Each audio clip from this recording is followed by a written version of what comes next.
Teori modernitas. Modernitas merupakan suatu kata sifat dari modernisasi.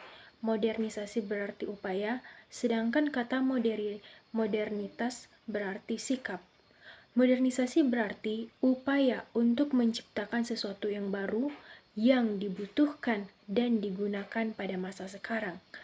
Modernisasi merupakan proses yang tidak terelakkan terjadi di negara-negara di seluruh dunia, termasuk negara-negara sedang berkembang. Tujuan modernisasi adalah terciptanya manusia maupun masyarakat modern. Pada akhir tahun 1950-an, teori modernisasi merupakan paradigma utama. Sedangkan pada akhir tahun 1960-an, aliran ini mendapat tantangan dan paradigma yang lebih radikal, yaitu teori ketergantungan dan keterbelakangan atau sering disebut dengan teori dependensi. Sedangkan pada tahun pertengahan 1970-an, paradigma baru teori sistem ekonomi dunia biasa dikenal dengan The World System atau World Economy Perspective muncul ke permukaan untuk menguji isu-isu pembangunan. Teori-teori modernisasi. Pertama, teori Harrod dan Domar. 2. Teori Max Weber. 3. Teori David McClelland. 4. Teori W.W. Rostow.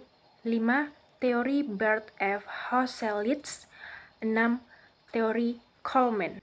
Kritik terhadap teori modernisasi. Pertama, dalam hal gerak pembangunan.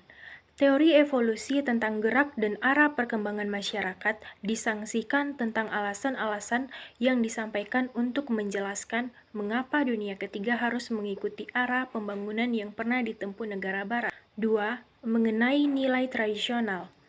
Asumsi teori fungsionalisme tentang pertentangan antara tradisi dan modern tidak tepat. Menurut pengkritik, negara dunia ketiga memiliki seperangkat nilai tradisional yang heterogen, bukan homogen. 3. Dalam hal metode kajian. Teori modernisasi memiliki kecenderungan untuk melakukan analisis yang abstrak, tidak jelas periode sejarah dan wilayah negara yang dimaksud. Teori modernisasi tidak memiliki batas ruang dan waktu dalam analisisnya. 4. Dalam kerangka teoritisnya. Teori modernisasi lupa memperhatikan unsur dominasi asing karena fokus analisisnya yang lebih memperhatikan variabel item seperti nilai-nilai tradisional dan kurangnya investasi produktif. Selanjutnya yaitu contoh teori modernisasi dalam kehidupan sehari-hari. Pertama, penggunaan gadget. Tidak dapat dipungkiri bahwa gadget merupakan salah satu kebutuhan manusia untuk saat ini. Mengapa demikian? Karena gadget sekarang dapat mempermudah manusia dalam mengerjakan pekerjaannya, melakukan pembelajaran, atau hal lain sebagainya. 2. Penggunaan media sosial.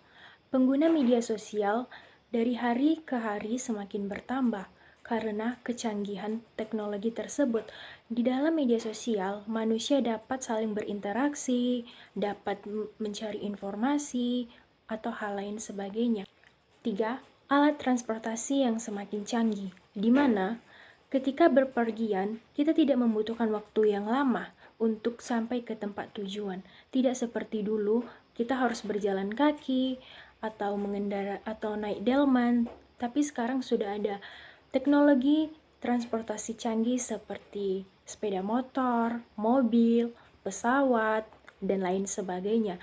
Jadi, dalam hal teori modernisasi, ada dampak negatif dan ada pula dampak positif yang akan kita dapat. Jadi, tergantung dari masing-masing kita bagaimana cara memahami teori modernisasi tersebut dan bagaimana kita menyikapi dalam kehidupan sehari-hari.